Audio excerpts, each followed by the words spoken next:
ಇದು ಕರ್ನಾಟಕನೇ, ನಾನು ತಮಿಳ್ನಾಡು ಅಂತ ಹೇಳಿಲ್ಲ. ತಮಿಳ್ನಾಡು ಅಂತ ಹೇಳಿಲ್ಲ ನಾನು. ತಮಿಳ್ನಾಡು ಮುಖ್ಯಮಂತ್ರಿನೇ ಚೀಮಾರಿ ಹಾಕಿರೋದು ನಿಮ್ಗೆ.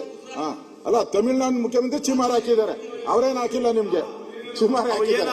ಅದರಿಂದ ಚೀಫ್ ಮಿನಿಸ್ಟರ್ಗೆ ಕನ್ಸು ಬಿದ್ದಿತ್ತ, ಅವ್ರೇನೋ ಹೇಳ್ತಾರೆ ಅಂತ ಅದನ್ನ ಯಾಕೆ ನೀವು ಇದು ಮಾಡಕ್ ಹೋಗ್ತೀರಾ? ತಮಿಳ್ನಾಡು ಚೀಫ್ ಮಿನಿಸ್ಟರ್ಗೆ ನಾನು ಸ್ಟೇಟ್ಮೆಂಟ್ ಮಾಡೋದು ಈಗ ಮಾಡಿದ್ದು. ಮತ್ತೆ ಮುಖ್ಯಮಂತ್ರಿ ರಿಯಾಕ್ಷನ್ ಮಾಡೋ ಅವಶ್ಯಕತೆ ಇತ್ತು. ಹಂಗಾರೆ ಮುಖ್ಯಮಂತ್ರಿ ರಿಯಾಕ್ಷನ್ ಮಾಡೋ ಅವಶ್ಯಕತೆ ಇತ್ತು, ಯಾಕೆ ಮಾಡಿದ್ರು?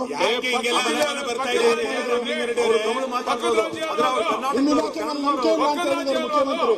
ನಿಮ್ಮ ಇಲಾಖೆ ಮೇಲೆ ನಿಮ್ಮ ರಾಜ್ಯದ ಆಡಳಿತವನ್ನ ಬೇರೆ ರಾಜ್ಯವರು ನಡೆಸ್ತಾ ಇದ್ದಾರೆ. ಇಲ್ಲಿ ರಾಜ್ಯದ ಸಚಿವ ಸಂಪುಟ ಆಡಳಿತ ನಿರ್ಣಯ ಎಲ್ಲವೂ ಕೂಡ ಬೇರೆ ರಾಜ್ಯವರು ನಡೆಸ್ತಾ ಇರೋದು. ನಾನೇನ್ ಮಾಡ್ಬೇಕು ಅಂತ ಹೇಳ್ತೀನಿ, ಏನ್ ಮಾಡ್ಬೇಕು ಅಂತ ಹೇಳ್ತೀನಿ. ಅದೇ ಅದನ್ನೇ ಈಗ ತಾವು ಮೊದಲನೇ ಸಾರಿ ತಾವು ಕೂತಿದ್ದೀರ ಸ್ಥಾನದಲ್ಲಿ, ನಾವು ನಿಮ್ ಬಗ್ಗೆ ಒಳ್ಳೆ ಗೌರವ ಇಟ್ಕೊಂಡಿದ್ರಿ.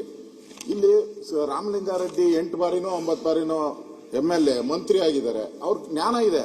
ಹಿಂದೆ ನಿಂತ್ಕೊಂಡು ಅವರೆಲ್ಲ ಮಾತಾಡ್ತಾರೆ. ಅವ್ರ ಇಲಾಖೆ ಬಗ್ಗೆ ಮಾತಾಡ್ಲಿ ಅದನ್ನು ಸ್ವಲ್ಪ. ಅವ್ರ ಇಲಾಖೆನ ಇನ್ನ ಜ್ಞಾನ ಇಲ್ಲ ಅವ್ರಿಗೆ, ಅವ್ರ ಇಲಾಖೆ ಬಗ್ಗೆ ತಿಳ್ಕೊಂಡೇ ಇಲ್ಲ. ಬೇರೆ ಬೇರೆ ಇಲಾಖೆಗಳೆಲ್ಲ ಬಂದು ಮಾತಾಡ್ತಾರೆ, ಹೊಸದಾಗಿ ಬಂದಿದ್ದಾರೆ, ತಿಳ್ಕೊಳ್ಳಿ ಅವ್ರ ಇಲಾಖೆ ಫಸ್ಟ್. ಬೇರೆ ಒಂದ್ ನಿಮಿಷ ದಯಮಾಡಿ, ಅವ್ರ ಇಲಾಖೆ ಮಾತಾಡ್ತಾರೆ. ಸದನದಲ್ಲಿ ನಾವು ಕೂಡ 5 ಬಾರಿ ಇರ್ಬೋದು, ಬರಲ್ಲ. ಅಲ್ಲಿ MLA ಹೋಗಿ ಕೂತ್ಕೊಂಡು ಮಾತಾಡು, ನೀವು ಮಾತಾಡಲ್ವಾ?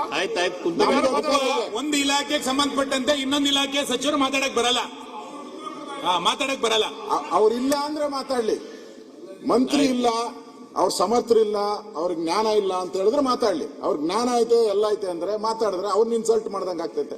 ಯಾಕೆ ಮಾತಾಡ್ತೀರಾ? ಅವ್ರನ್ನ ಇನ್ಸಲ್ಟ್ ಯಾಕೆ ಮಾಡ್ತೀರಾ? ಆಯ್ತು ಹೇಳ್ಬಿಟ್ರಿ, ಇನ್ಸಲ್ಟ್ ಮಾಡಬೇಡಿ ಅವ್ರನ್ನ.